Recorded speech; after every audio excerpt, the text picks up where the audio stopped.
everyone. Welcome to Above the Noise, episode 7, I believe. Thank you so much for joining me today on this solo episode. So, today I will be talking about something that I have observed, I would say, over the last couple of years. And I got inspired to talk about this recently when I watched a debate on the Diary of a CEO podcast. I'm not sure if anyone has ever listened to that or you've heard of it. I will put a link in to the episode down below. And the debate was around the economic crisis and cost of living, and just in general, I think it was mostly around economics and how people are feeling sort of disenfranchised in the more modern economic environment. So it kind of resonates with some of the things that I've been noticing, specifically around economics and economic um, dynamics or relations over the last couple of years. There have been so many calls of people, especially young people, like this whole, social media language of, oh, eat the rich, tax the rich, whatever. And I want to touch upon that a little bit and kind of expand and share my thoughts because I think it's a very interesting development that we're seeing currently for many reasons. First of all, to start off with, we actually, as a society or as people, or at least me growing up, when I was growing up, the notion or the idea that many people had was not so much negative towards the rich. And I'll explain why I use the air quotes in a bit. Many people didn't necessarily have negative associations with being rich or acquiring wealth or money. They actually aspired for that. And over the course of the last maybe 10 to 20 years, we've seen how this changes. And I feel like in the cultural environment of today, acquiring wealth, getting wealthy, or aspiring for that kind of financial success has somehow become synonymous with being with something dirty or even something evil, right? So I would say that it's a very interesting change that I've observed over the last couple of years. And that's actually very problematic because if you at your core believe that economic success equals you being evil or exploitative, it basically, like, you will actually, even if you wanted to get to that level, you would never achieve that, because at the end of the day you don't perceive this to be a worthy goal. And I'm not saying that everybody should be aspiring for that, but I would say that if you are someone that is regarding sort of like rich people as evil, at the end of the day, if you even wanted to get there in the first place, you probably don't want to be evil, right? So it's not something that can necessarily like manifest itself in your life. And that's my first point. I feel like we have attached so much emotion towards people that we perceive to be better off than us. And there's two things I want to kind of highlight here. The first one is, by no means am I suggesting that success for everybody, it looks the same way. I think that's different for different people, right? So for some people, it is about going there and making money and being a millionaire and being a billionaire, whatever, starting a company, starting a business, like just being rich. That's success for how people define it, how some people define it. But for other people, it looks very, very different. So you might not necessarily like aspire to be that, and that's okay. I don't think we should all have the same version of what success looks like for us.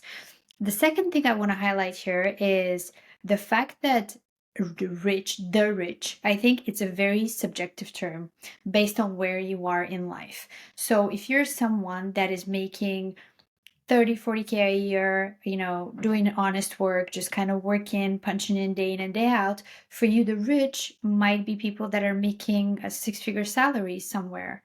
For these people that are working, for a six-figure salary, the rich might be people that are making millions.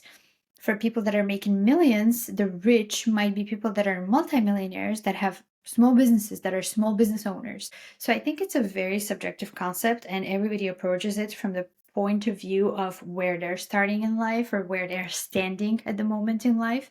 And you cannot really be objective, I think, in many cases when you're thinking about that. So why do I find this problematic? I think the way that people have started thinking about just financial wealth or financial success in general is very, very problematic. And that's because there is an anger there, or there is a notion of feeling being dissatisfied. But I don't think it's necessarily, how should I put this? It's not that it doesn't have attached to it. Of course, I know that people are struggling, but I think a lot of it is also comparison, right? So when you're comparing yourself to someone that is, again, like eat the rich, eat the billionaires, someone that's like a CEO of a tech company, of course you're gonna feel less than because you're not nowhere near where this how much this person makes. So I think a lot of it is sort of the comparison and this social media aspect as well. So I think comparison, first of all, is the thief of joy always. But even if you're not comparing yourself to the likes of, billionaires, and you might feel like, okay, I'm still struggling and this is not enough, I think you're still placing your anger at the wrong place. And I'll tell you why. First of all, if you are someone that is angry, let's say, at people that are business owners or wealthier than you have to understand something that these people are actually the ones that make the economy run. These are the people that employ majority of employees. Private businesses employ so many more people. I don't have the exact statistics for every country, but if you're looking at the federal government or the government in any country, they simply don't have the capacity to employ millions and millions of people. Even if they wanted to, they wouldn't be able to do that because they don't have the resources, because the government in and of itself does not produce goods or services. It taxes people that work, aka you, to create that money so that they can pay their employers. So even if you are super angry at these people, you have to realize at the end of the day, they're the ones usually that make the economy work, that open jobs, that create job opportunities everywhere. So that's a very misguided anger, because at the end of the day, they are the ones that are actually generating any sort of wealth, aka a product or a service that someone else needs, and that's how the economy grows. So I would say the real culprit, or the real like target of your anger, should be actually the government, or government inefficiency. I know there's obviously a lot of talk around this since Elon Musk started working on Doge in the U.S. government, but I don't think this is necessarily a bad thing to pay attention to the fact that the government in general is a very, very inefficient. And that's true across the board. There's no country in the world where people would look at their government and say, yeah, that works for me. Like most governments, in most parts of the world, are very inefficient, and they're not working.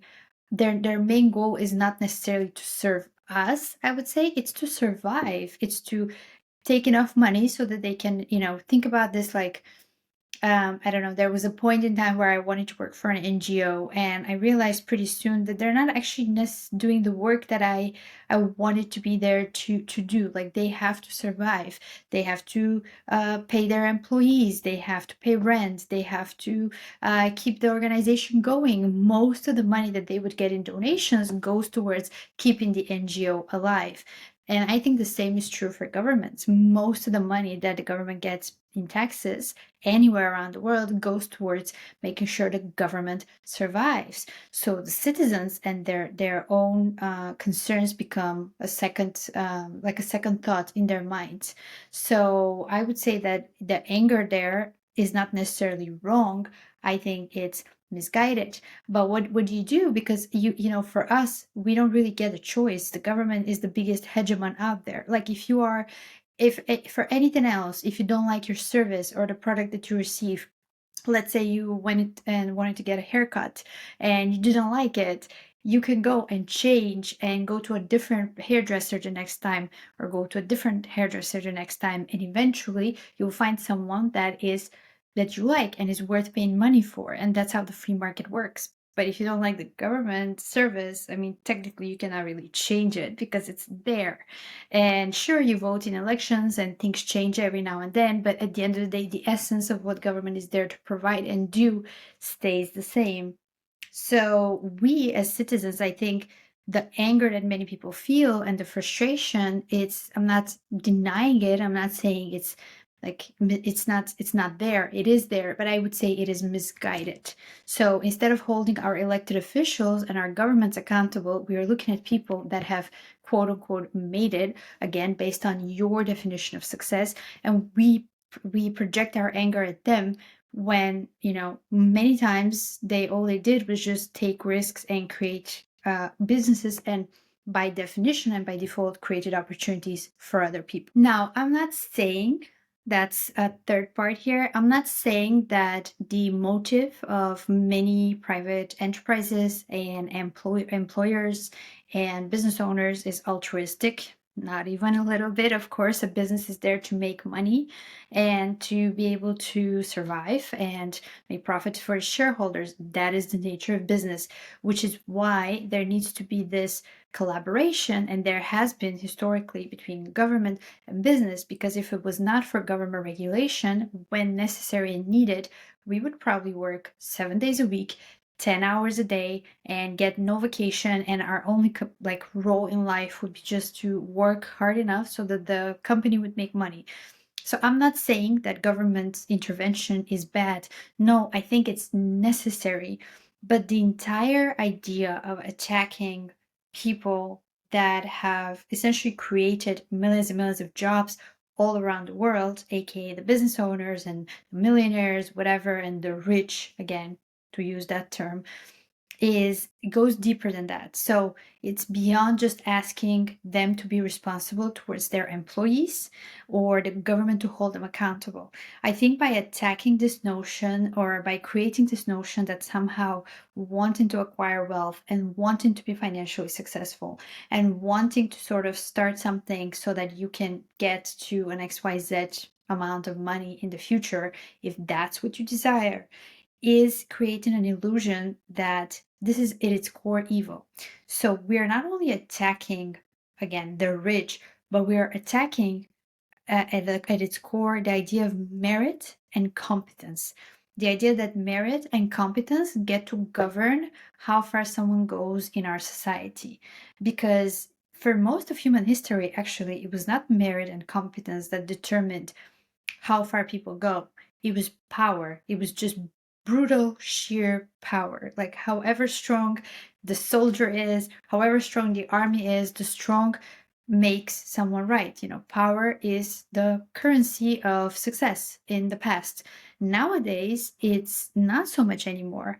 If you live in a true meritocracy, if you live in a society that values the contribution that you're able to make, regardless of your physical strength and power, you can still be successful. And I find that it's so democratizing for people that have historically not been able to get to that point, right? Whether that's, for example, women or people that have physical disabilities. That has kind of been removed now in many ways, even though some people would still like to believe that's not the case. But basing the society's sort of social hierarchical structure on merit and on competence actually works in favor of people that have historically not been a part of it. So I don't understand what the notion is here. I don't really understand how that this is supposed to help people that are struggling financially, or people that are struggling with the cost of living, whatever. So this whole notion that we should just attack everybody in society that has more than you I don't think is rooted in real care for the people for the have-nots in society, the people that actually don't have much. I think it's actually rooted in jealousy for the haves, for the people that in your perceived view of the world have more than you do. So there's, I think, a way to move ahead and move forward in a way where we are essentially able to make sure that we are protecting the people that are vulnerable or falling through the cracks in a system that is based on merit and competence, because there will be such people for sure, but you don't get to attack the system in and of itself. So don't throw the baby out with the bathwater. Understand that this is actually the best that we've got. Like, basing someone's success on merit and competence is the best that we have, because anything else that kind of decides your place in the social hierarchy of things, if you decided based on anything else, that's going to be very, very, very arbitrary, and at the end of the day it will probably be very authoritarian and despotic, because it's going to revert back to power. That's usually how things work. It's going to revert back to physical power. So you know, the more powerful you are, the more physically strong you are, the more you're able to get ahead in society. And that's not the world that we live in anymore. So I think the people that are really attacking this, or using this sentiment, are actually just driven out of pure jealousy, in my opinion, and they don't really care so much about the have-nots in society, because if they did, they would look at the system, see its inefficiencies, and try to fix it. What makes sense is a calling to reform, obviously, calling to reform the system, and calling to try to make it more efficient so that it works for everybody, as much as possible, right? But at its core, attacking merit and attacking competence is not going to get us into a fairer world. It will do the very opposite. Thank you so much for listening to this solo episode. It was great to share my thoughts with you on this, and stay tuned for our next episodes coming up every Wednesday and Sunday. Thank you so much. Bye.